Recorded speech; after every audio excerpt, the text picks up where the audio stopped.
Hi friends, 4 ಟಿಪ್ಸ್ನೊಂದಿಗೆ 10 inches sleeve cutting ಹೇಗೆ ಮಾಡೋದಂತ ಈ ವಿಡಿಯೋದಲ್ಲಿ ಹೇಳ್ಕೊಡ್ತಾ ಇದ್ದೀನಿ. ಮೊದಲನೇ ಟಿಪ್ ಏನಂತ ಹೇಳಿದರೆ, ಎಡ್ಜ್ ನೀಟಾಗಿ ಇಟ್ಕೊಳ್ಳಿ. ಎಡ್ಜಿಲ್ಲಾದರೂ ಹೆಚ್ಚು ಕಮ್ಮಿ ಇದ್ದರೆ ಫಿಟ್ಟಿಂಗ್ ನಿಮಗೆ ಸರಿಯಾಗಿ ಸಿಗೋದಿಲ್ಲ. ಮೊದಲು ಕ್ಲೋತ್ ಸರಿಯಾಗಿ ಇಟ್ಕೊಳ್ಬೇಕು. ಮೊದಲಿಗೆ ತುದಿಗೆ ಒಂದು ಅರ್ಧ ಇಂಚಷ್ಟು ಮಾರ್ಕ್ ಹಾಕ್ಕೊಳ್ಳಿ. ಯಾಕಂತ ಹೇಳಿದ್ರೆ ಅದು ಮಾರ್ಜಿನ್. ತುದಿಗೆ ಸ್ಟಿಚ್ಚಿಂಗೋಸ್ಕರ ಒಂದು ಅರ್ಧ ಇಂಚಿನಷ್ಟು ಬಟ್ಟೆ ಬೇಕಾಗುತ್ತೆ. ಆದ್ದರಿಂದ ಅರ್ಧ ಇಂಚ್ ತಗೊಳ್ಳಿ. ನಂತರ ಸ್ಲೀವ್ದು ಉದ್ದ ತೊಗೊಳ್ಳಿ. 10 ಇಂಚ್ ಬಂತು. ಇದಕ್ಕೆ ಅರ್ಧ ಇಂಚ್ ಎಕ್ಸ್ಟ್ರಾ ಆ್ಯಡ್ ಮಾಡ್ತಾ ಇದ್ದೀನಿ. ಯಾಕಂತ ಹೇಳಿದರೆ ಸ್ಟಿಚ್ಚಿಂಗೋಸ್ಕರ. ಒಟ್ಟು 10.5 ಇಂಚು ಕೈ ತೋಳಿನ ಉದ್ದ 10.5 ಇಂಚ್ ಮಾರ್ಕ್ ಮಾಡ್ಕೊಳ್ಬೇಕು.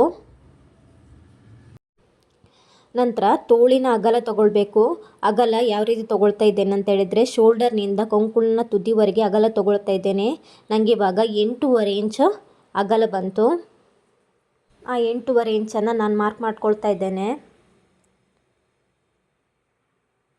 ಇವಾಗ ನೋಡಿ, ಒಂದು ಬಾಕ್ಸ್ ರೆಡಿ ಆಯಿತು. ನಂತರ ಆರ್ಮೋಲ್ ಡೌನಿಂಗ್ ತೊಗೊಳ್ಬೇಕು. ಆರ್ಮೋಲ್ ಡೌನಿಂಗ್ ಯಾವ ರೀತಿ ತೊಗೊಳ್ಳೋದು ಅಂತ ಹೇಳಿದರೆ, ಒಂದು ಚಾರ್ಟ್ ಇದೆ ನನ್ನ ಹತ್ರ. 28ರಿಂದ 30 ಇಂಚ್ ಬ್ಲೌಸಿಗೆ 2.5, 35ರಿಂದ 38 ಇಂಚು ಬ್ಲೌಸಿಗೆ 3.25, 39ರಿಂದ 42 ಇಂಚಸ್ ಬ್ಲೌಸಿಗೆ 3.5, 43ರಿಂದ 45 ಮೇಲ್ಪಟ್ಟ ಇಂಚಸ್ ಬ್ಲೌಸಿಗೆ 3.25ರಿಂದ 4 ಇಂಚು ಆರ್ಮೋಲ್ ಡೌನಿಂಗ್ ತೊಗೊಳ್ಬೇಕು. ನಾನು 36 ಇಂಚ್ ಇರೋದ್ರಿಂದ ನಾನು 3.25 ಇಂಚು ತೊಗೊಳ್ತಾ ಇದ್ದೇನೆ. ನಾನು 3.25 ಇಂಚ್ ಆರ್ಮೋಲ್ ಡೌನಿಂಗ್ ತೊಗೊಂಡೆ. ಇವಾಗ ಮಾರ್ಕ್ ಹಾಕ್ಕೊಳ್ತಾ ಇದ್ದೇನೆ. ಮಾರ್ಕ್ ಹಾಕೊಂಡ ನಂತರ ಆರ್ಮೋಲ್ ಡೌನಿಂಗ್ ಮಾರ್ಕಿನ ಪಾಯಿಂಟ್ಗೂ ಎಡ್ಜಿಗೂ ಒಂದು ಲೈನ್ ಹಾಕ್ಕೊಳ್ಬೇಕು. ನಂತರ ಆ ಲೈನ್ ಎಷ್ಟು ಇಂಚ್ ಬಂದಿದೆ ಅದರ ಅರ್ಧಕ್ಕೆ ಒಂದು ಮಾರ್ಕ್ ಹಾಕ್ಕೊಳ್ಬೇಕು. ಅರ್ಧಕ್ಕೆ ಮಾರ್ಕ್ ಹಾಕ್ಕೊಳ್ತಾ ಇದ್ದೇನೆ. ನಂತರ ಆ ಅರ್ಧ ಬಂದಿದೆಯಲ್ಲ ಅದರ ಅರ್ಧಕ್ಕೆ ಮತ್ತೆ ಒಂದು ಮಾರ್ಕ್ ಹಾಕ್ಕೊಳ್ಬೇಕು. ಅರ್ಧ ಇದೆಯಲ್ಲ ಅದರ ಅರ್ಧ ಎಷ್ಟಿದೆ ಅದಕ್ಕೆ ಒಂದು ಮಾರ್ಕ್ ಹಾಕ್ಕೊಳ್ಬೇಕು. ಎರಡೂ ಕಡೆನೂ ಹಾಕ್ಕೊಳ್ಬೇಕು. ಅದೇ ರೀತಿ ಅರ್ಧಕ್ಕೆ ಒಂದು ಮಾರ್ಕ್ ಹಾಕ್ಕೊಳ್ಬೇಕು.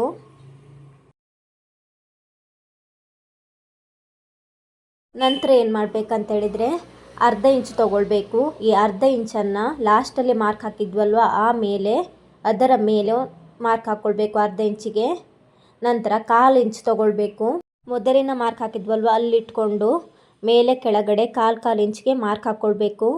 ನಂತರ ಎಡ್ಜಿನಿಂದ 1/4 ಇಂಚ್ಗೆ ಮತ್ತು ಅರ್ಧ ಇಂಚ್ಗೆ ಮಾರ್ಕ್ ಹಾಕಿದ್ವಲ್ವ ಅದನ್ನು ಜಾಯಿಂಟ್ ಮಾಡಬೇಕು. ಇದು ಮೊದಲನೇ ಕರ್ವ್. ಈ ರೀತಿಯಾಗಿ ಜಾಯಿಂಟ್ ಮಾಡಬೇಕು. ಈ ರೀತಿಯಾಗಿ ಜಾಯಿಂಟ್ ಮಾಡಿದ ನಂತರ ಇನ್ನೊಂದು ಗೆರೆ ಯಾವ ರೀತಿ ಅಂದರೆ, ಎಡ್ಜಿಗೆ ಮತ್ತು 1/4 ಇಂಚಿಗೆ ಕೆಳಗಿಂದ ಈ ರೀತಿಯಾಗಿ ಕರ್ವ್ ಮೇಲ್ಗಡೆ ಅರ್ಧ ಇಂಚಿಗೆ ಜಾಯಿಂಟ್ ಆಗುವಾಗೆ ಜಾಯಿಂಟ್ ಮಾಡಬೇಕು. ಇದು ನೀಟಾಗಿ ಕರ್ವು. ಇದೊಂದು ನೀಟಾಗಿ ಕಲ್ತ್ಕೊಂಡ್ರೆ ಈಸಿಯಾಗಿ ನೀವು ಸ್ಲೀವ್ ಕಟ್ಟಿಂಗ್ ಮಾಡ್ಬೋದು. ನಂತರ ಡೌನಿಂಗ್ ಎಷ್ಟಿದೆ ಅಂತ ನೋಡಬೇಕು. ಇಲ್ಲಿ 4.25 ಬಂದಿದೆ. ಆ ಡೌನಿಂಗನ್ನು ನಾನು ಮಾರ್ಕ್ ಮಾಡ್ಕೊಳ್ತಾ ಇದ್ದೇನೆ. ನಂತರ ಒಂದು ಗೆರೆ ಹಾಕ್ಕೊಳ್ಬೇಕು.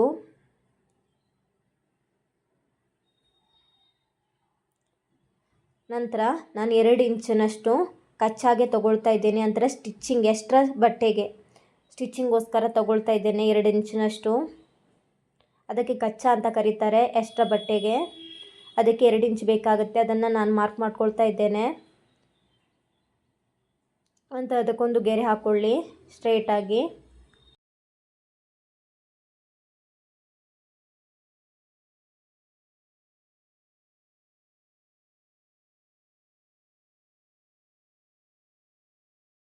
ನಂತರ ಕಟ್ ಮಾಡಬೇಕು.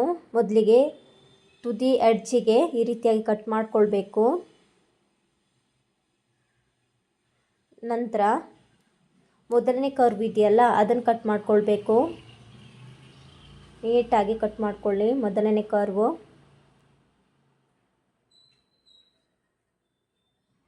ನಂತರ ಎರಡನೇ ಕರ್ವ್ ಯಾವ ರೀತಿ ಕಟ್ ಮಾಡ್ಕೊಳ್ಬೇಕಂತೇಳಿದರೆ, ಇಲ್ಲಿ 4 ಎಳೆ ಬರುತ್ತೆ.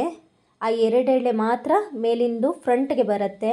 ಹಾಗಾಗಿ ಮೇಲಿನ 2 ಎಳೆ ಮಾತ್ರ ಕಟ್ ಮಾಡಿಕೊಳ್ಬೇಕು. ಕೆಳಗಿನ ಕರ್ವ್ ಇದೆಯಲ್ಲ ಅದನ್ನು ಈ ರೀತಿಯಾಗಿ ಕಟ್ ಮಾಡಿಕೊಳ್ಬೇಕು. ಮೇಲಿನ 2 ಎಳೆಗೆ ಇದು ಫ್ರಂಟ್ಗೆ ಬರುತ್ತೆ. ನಂತರ ತುದಿಗೆ ಈ ರೀತಿಯಾಗಿ ಕಟ್ ಮಾಡಿಕೊಳ್ಬೇಕು. ಮೇಲಿಂದು ಫ್ರಂಟಿಗೆ, ಕೆಳಗಿಂದು ಬ್ಯಾಕಿಗೆ ಬರುತ್ತೆ. ನಂತರ 10 ಇಂಚಸ್ ಬ್ಲೌಸ್ ಕಟ್ಟಿಂಗು ಎಷ್ಟು ಈಸಿಯಾಗಿ ಕಟ್ ಮಾಡ್ಕೊಳ್ಬೋದು ನೋಡಿದ್ರಾ. ಇದೇ ರೀತಿ ನಮ್ಮ ಚಾನಲ್ನ ನೋಡಿ ಸಬ್ಸ್ಕ್ರೈಬ್ ಮಾಡ್ಕೊಳ್ಳಿ.